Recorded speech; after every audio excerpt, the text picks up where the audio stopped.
사도행전 묵상 4회차입니다. 성경 본문은 사도행전 2장 1절에서 13절입니다. 오순절 날이 이미 이름에 그들이 다 같이 한 곳에 모였더니 호련히 하늘로부터 급하고 강한 바람 같은 소리가 있어 그들이 앉은 온 집에 가득하며 마치 불의 혀처럼 갈라지는 것들이 그들에게 보여 각 사람 위에 하나씩 임하여 있더니 그들이 다 성령의 충만함을 받고 성령이 말하게 하심을 따라 다른 언어들로 말하기를 시작하니라. 그때에 경건한 유대인들이 천하 각국으로부터 와서 예루살렘에 머물러 있더니 이 소리가 나매 큰 무리가 모여 각각 자기의 방언으로 제자들이 말하는 것을 듣고 소동하여 다 놀라 신기하게 여겨 이르되 보라, 이 말하는 사람들이 다 갈릴리 사람이 아니냐. 우리가 우리 각 사람이 난 곳 방언으로 듣게 되는 것이 어찌 됨이냐. 우리는 바데인과 메데인과 엘람인과 또 메소보다미아, 유대와 갑바도기아, 본도와 아시아, 부르기아와 밤빌리아, 애국가 및 구레네에 가까운 리비아, 여러 지방에 사는 사람들과 로마로부터 온 나그네, 곧 유대인과 유대교에 들어온 사람들과 그레데인과 아라비아인들이라. 우리가 다 우리의 각 언어로 하나님의 큰 일을 말함을 듣는도다 하고 다 놀라며 당황하여 서로 이르되 이 어찌 된 일이냐 하며 또 어떤 이들은 조롱하여 이르되 그들이 세술에 취하였다 하더라. 주요 묵상 구절은 4절입니다. 그들이 다 성령의 충만함을 받고 성령이 말하게 하심을 따라 다른 언어들로 말하기를 시작하니라. 제목, 성령으로 복음을 전하다.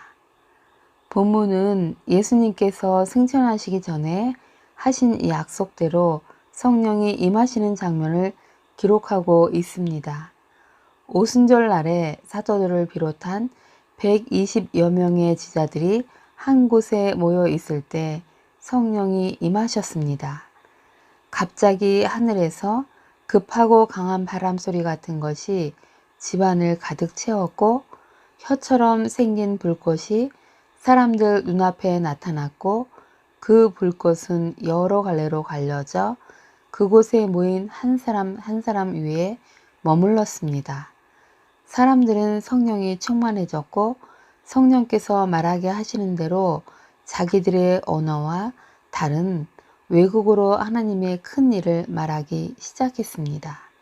오순절에 예루살렘에 머물렀던 각국에서 온 경건한 디아스포라 유대인들이 그 소리를 듣고 소동하고 놀라 신기해하였는데 이는 대부분의 갈릴리 사람으로 구성된 제자들이 그들이 알아들을 수 있는 말로 말하였기 때문이었습니다. 이때 어떤 이들은 세술에 취했다고 조롱했다고 기록하고 있습니다. 오순절은 구약의 3대 절기, 유월절, 칠칠절, 수장절 중에 하나인 칠칠절에 대한 헬라식 표현으로 누룩을 넣지 않는 무교병을 먹는 무교절 다음 날부터 7주가 지난 다음 날, 즉 50일째 되는 날이며 초여름 밀수확을 기뻐하며 드리는 추수감사절로 맥추절 또는 추실절로도 불립니다.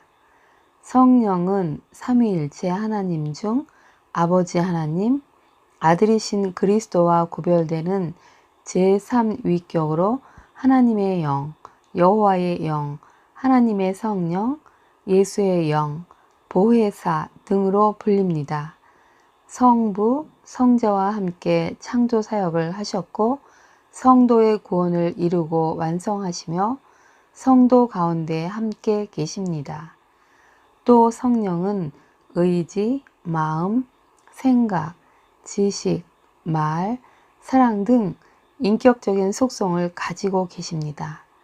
성령은 헬라어로는 푸뉴마라고 하는데 단지 영만이 아니라 바람 또는 숨을 의미하며 이와 동일한 의미의 히브리어는 루아흐입니다. 오순절에 성령이 각 사람 위에 임하였습니다. 구약시대 때는 특별한 사람들, 즉 왕, 제사장, 선지자에게 일시적으로 주어졌지만 이제는 12사도들 뿐만 아니라 그 자리에 있었던 모든 사람에게 임한 것입니다. 이것은 신약시대의 성도들이 왕같은 제사장으로 성령의 은사에 따라 하나님의 일을 하게 될 것임을 보여주고 있는 것입니다.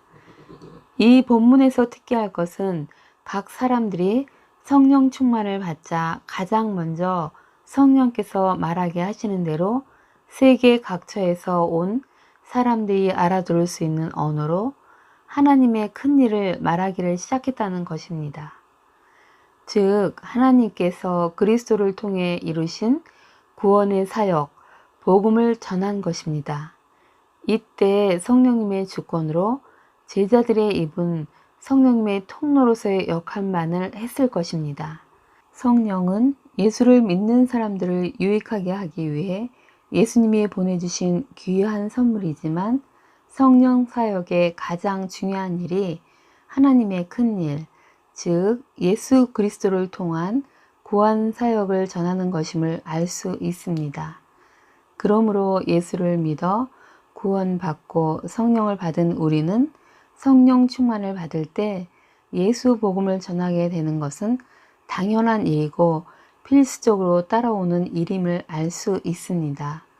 물론 이때 성령님께서 일하시도록 자신을 온전히 내어드려야 합니다. 그런데 성령님의 일하심을 보고 어떤 이들은 세술에 취했다고 조롱했다고 기록합니다. 똑같은 복음을 들었는데 경건한 유대인들은 하나님의 큰 일을 들었다고 했음에 반하여 어떤 이는 말하는 그들이 세술에 취했다고 본 것입니다. 하나님께서 눈을, 귀를 열어주시지 않으면 성령님의 임재도 경험할 수 없고 진리의 말씀도 알 수가 없습니다. 하나님, 은혜로 예수를 믿고 성령을 받게 해주셔서 감사합니다. 진리의 말씀을 읽고 듣고 깨닫게 해주셔서 감사합니다. 생명의 성령의 법이 우리를 죄와 사망의 법에서 해방시키셨음을 믿습니다. 또 성령님께서 늘 우리 안에 계셔서 동행하시며 때마다 일마다 깨닫게 해주시고 성령의 다양한 은사를 주심으로 그리스도인으로 살게 도와주실 것을 믿습니다. 아멘. 오늘을 사는 지혜. 성령님이 오시고 성령 충만을 받은 제자들이 가장 먼저 한 일이 그리스도를 통해 이루신 구원의 복음을 전한 것임을 깨닫게 됩니다. 예수를 믿어 구원받고 성령을 받은 우리 또한 성령 충만을 받을 때 예수 복음을 전하게 되는 것은 당연한 일이고 필수적으로 따라오는 일임을 또한 알게 됩니다. 주님, 성령 충만을 주옵소서. 그리하여 성령의 능력으로 복음을 전할 수 있게 도와주옵소서. 오늘은 성령 충만을 구하고 성령님의 말하게 하심을 따라 말하는 날이 되시길 축복합니다. 아멘. 기도 제목. 오늘 목요일은 어려운 처지에 놓인 사람들을 위해서 기도하는 날입니다. 섬길 수 있는 여유를 주시거나 도움의 손길을 보내주시길 기도하면 좋을 듯 합니다. 감사합니다.